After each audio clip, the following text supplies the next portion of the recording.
Hello, friends. Welcome back to the cabin. My name is Tim Martin with Covenant Creation on YouTube. Well, the days are counting down. We're just kind of a few days in the weekend left to prepare. Will there be a surprise at the DeMar-Wilson debate and discussion in Moscow, Idaho?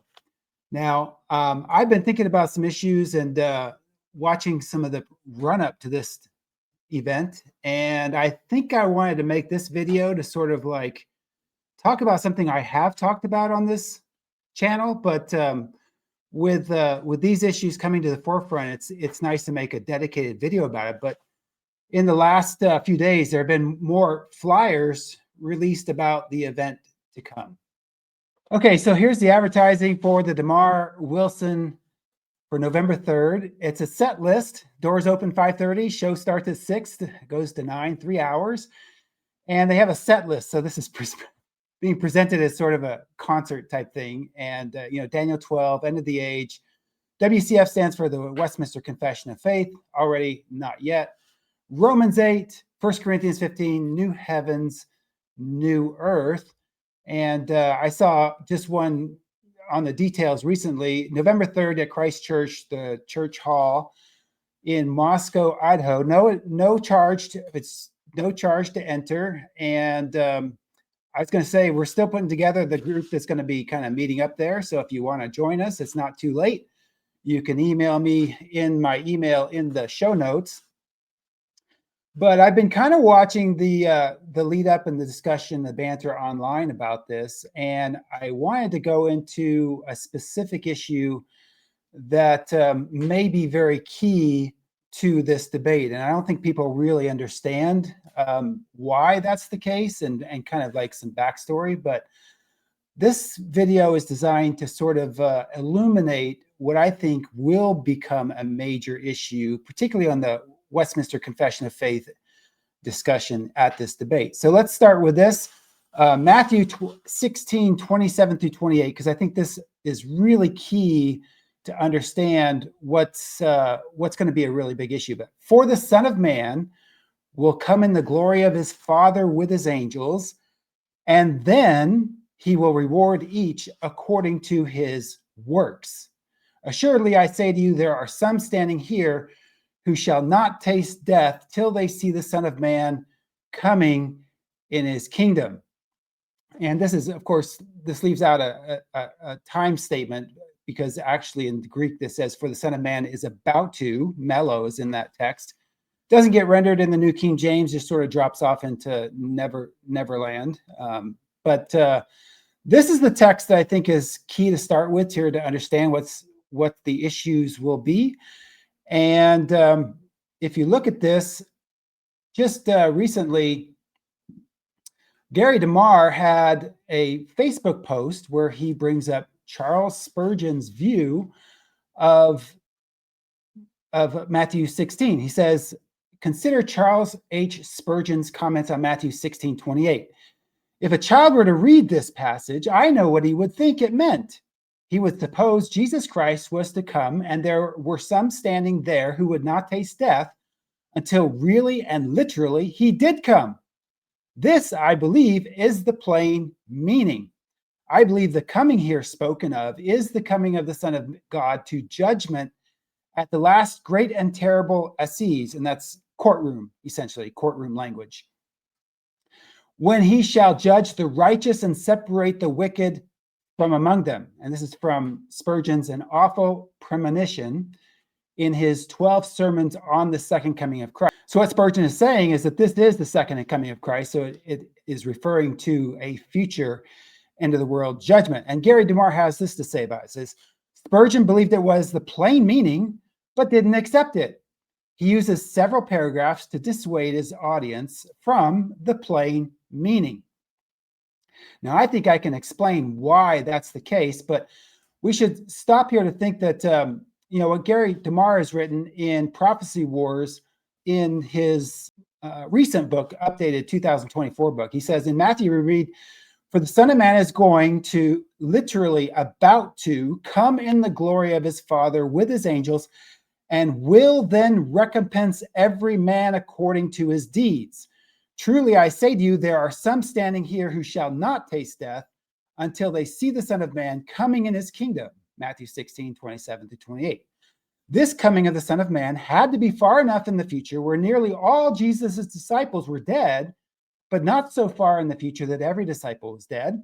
The event that fits the time parameter of this prophecy is the destruction of Jerusalem in AD 70, not a distant, yet to take place coming. And so you can see here that Gary DeMar challenged the way that Charles Haddon Spurgeon reads that text and applies the clear and explicit time texts to put in the context of the end of the Old Covenant creation, AD 70, with the destruction of Jerusalem.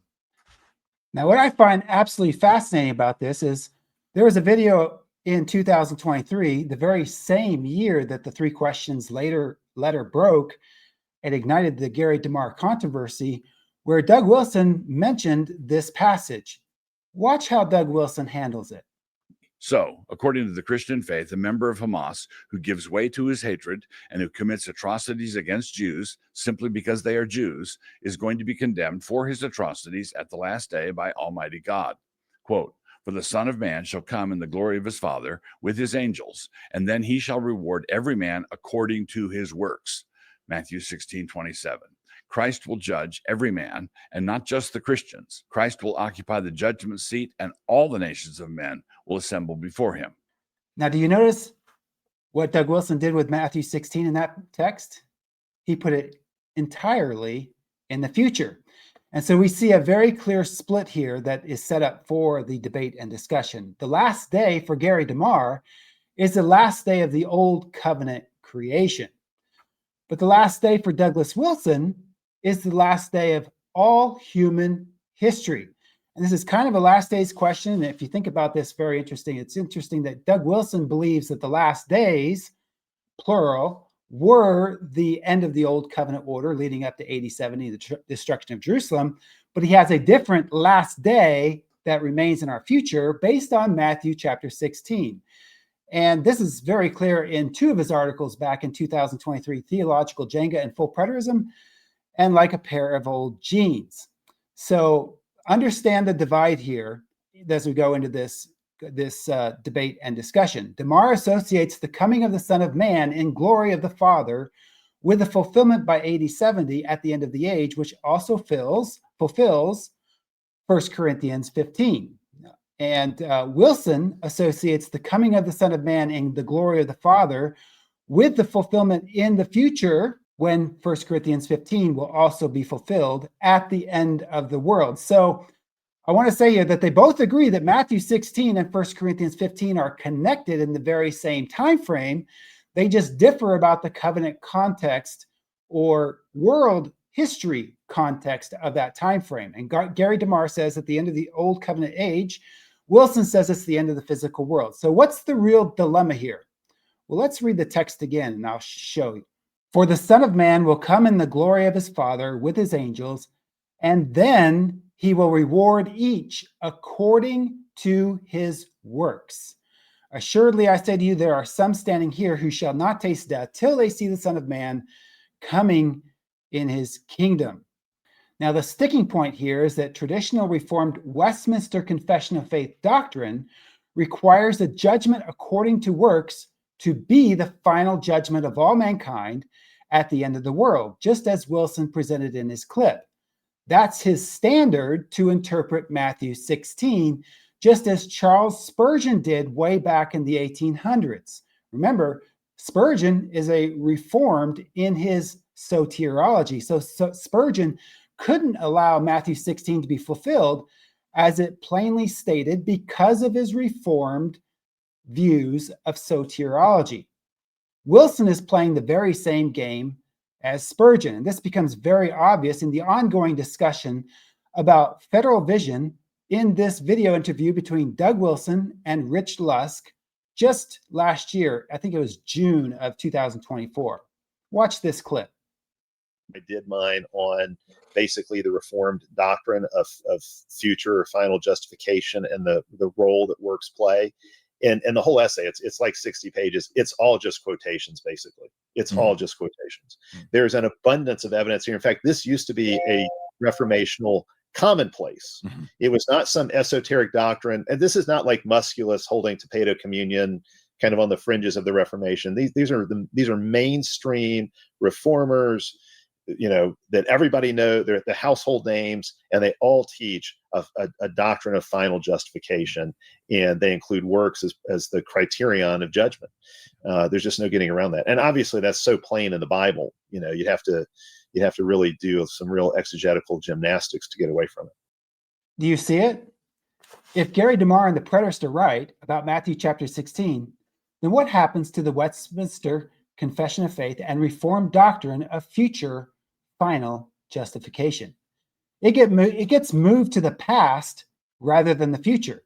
In fact, it would collapse into the past, and Christians in the new age would be living in the reality of the full justification offered by the work of Christ, already completed, rather than waiting for their vindication at the last day. I know that's such a terrible and scary conclusion.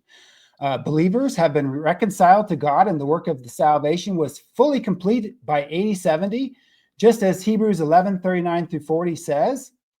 Well, actually, yes, Old Covenant saints and New Covenant saints would be perfected together.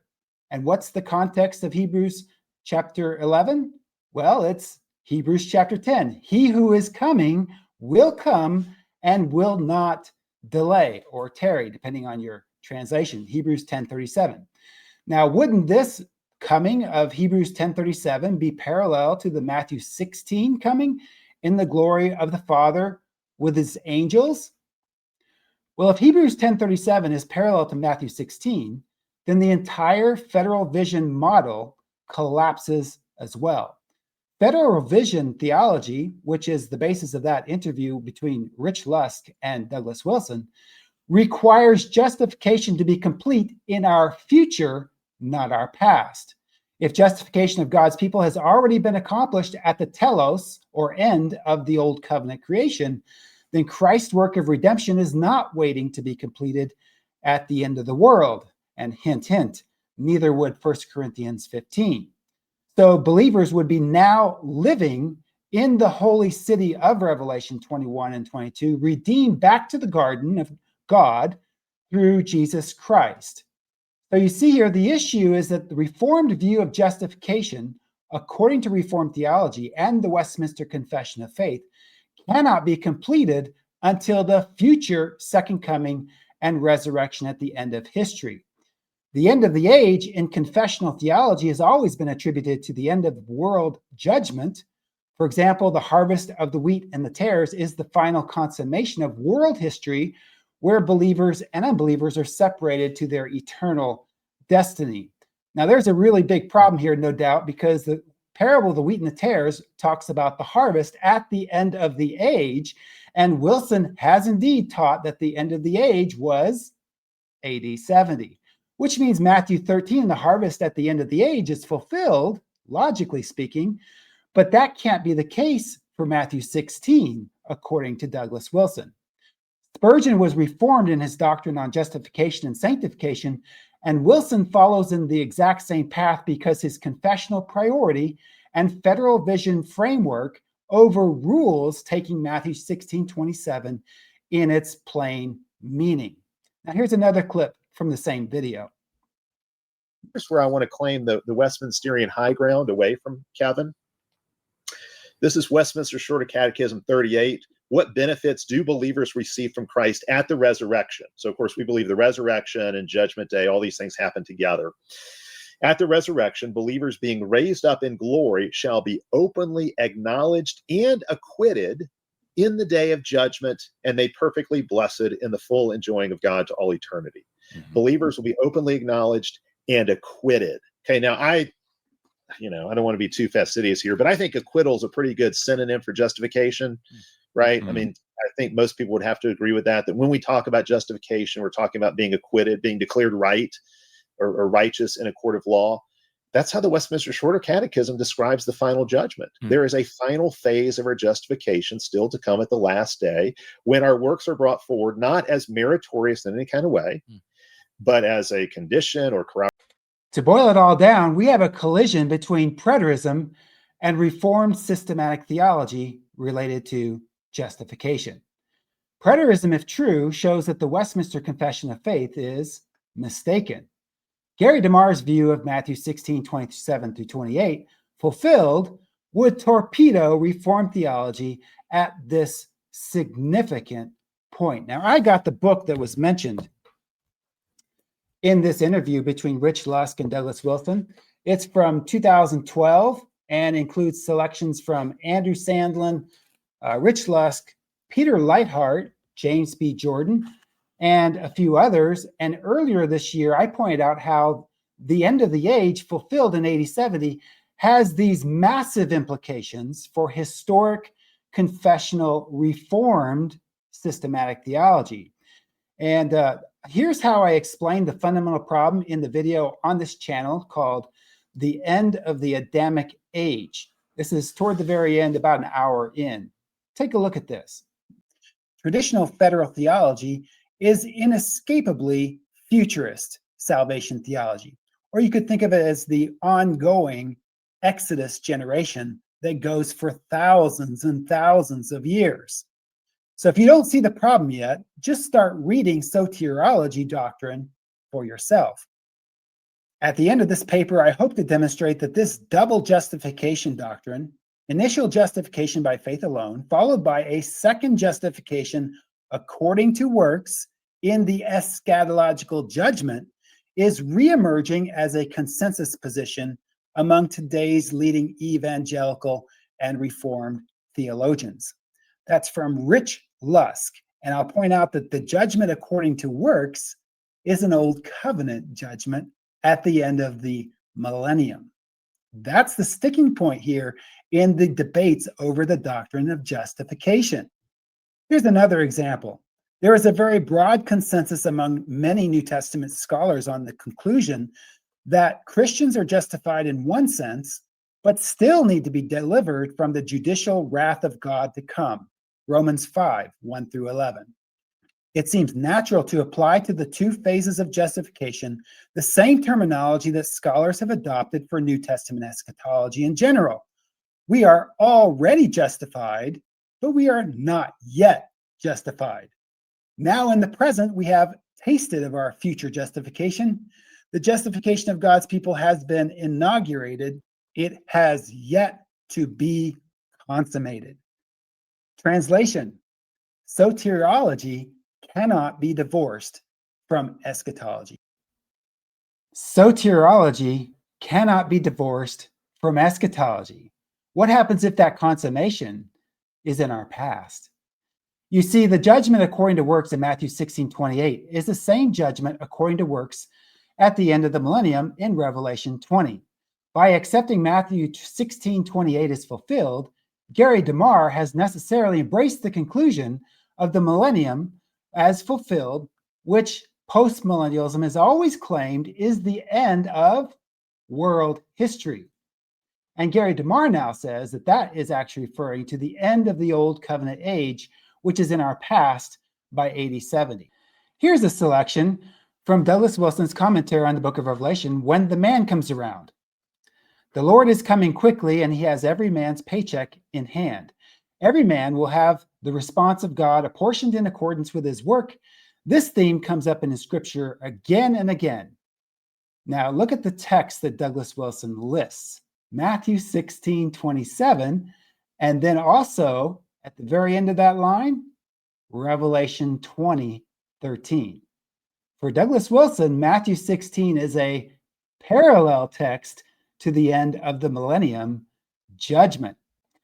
Now here's the problem. The Westminster Confession of Faith does not allow the preterist view that Matthew 16:27-28 was fulfilled in the first century. But guess what? Canon Press published a book on preterism in 1993 titled And It Came to Pass. Link in the description of this video of this book, and I have called this book, The Great Preterist Earthquake of 1993, because of some key details in it. See some of the Gary DeMar controversy videos. But 1993 was the year that I first met Douglas Wilson in person at a conference in Maryland. And the speakers at that conference included Steve Schlissel, Greg Bahnsen, who happened to be my professor in 1993. And this was also the time when I was a member of the church pastored by Ken Gentry.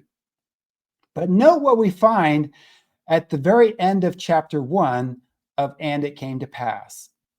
It says, Jesus came in his kingdom to judge his enemies and bless his people who waited patiently for him.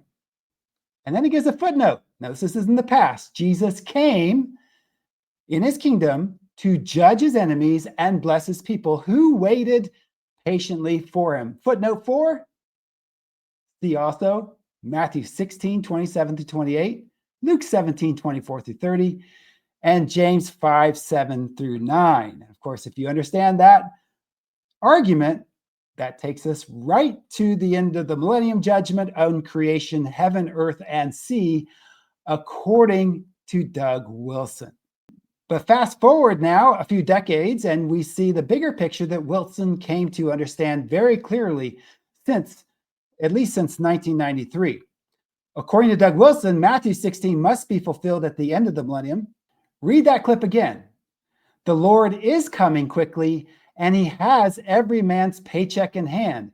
Every man will have, future, the response of God apportioned in accordance with his work. This theme comes up in Scripture again and again, Matthew 16, 27, and of course, the very end, Revelation 20, 13. So what was shown to be fulfilled in the past in the 1993 Canon Press book has now been shifted to the future at the end of the world. Will Doug Wilson be able to save his Reformed systematic theology of the Westminster Confession of Faith from Gary DeMar's Preterism? Will Doug Wilson be able to rescue his federal vision framework from the inevitable implications of Gary DeMar's Preterism? Will Doug Wilson be able to defend his post-millennial futurism from Gary DeMar's Preterism that views the millennium as fulfilled? I guess we get to see before too long. I believe that this has been the main concern for Doug Wilson from the beginning of the 2023 Gary DeMar controversy. Note what Wilson wrote in the conclusion to his first response to the Gary DeMar issue, titled Theological Jenga and Full Preterism. I quote, as Yuri Burrito pointed out in a couple of his podcasts, the implications of this issue are massive. It is not a matter of abandoning congregational polity for Presbyterian polity or deciding to baptize with heads upstream from now on. I could not embrace full preterism without that undoing the entire architecture and fabric of my mind. And I say this as someone who knows what it's like to go through theological paradigm shifts.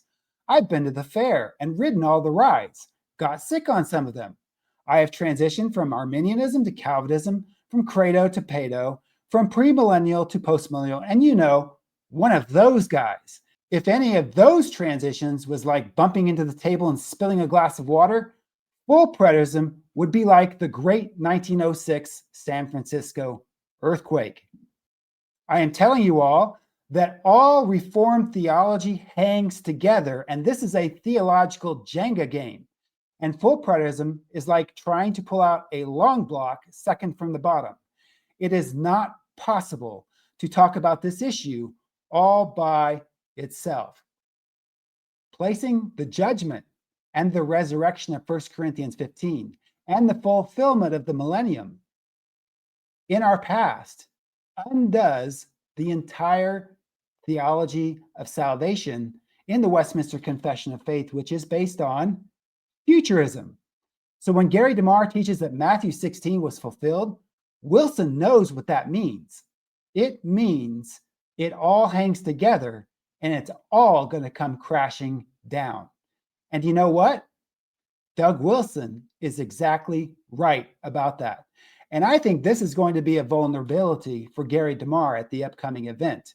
because I don't think that he has thought through this context of the meaning of what he is saying with fulfillment. He's saying that the Adamic age has come to an end. Well, thanks for watching. I look forward to doing a complete review and evaluation of what actually does happen in Moscow, Idaho on Monday on this channel, and we'll cover some other ground as well. Until next time, this is Tim Martin with Covenant Creation on YouTube.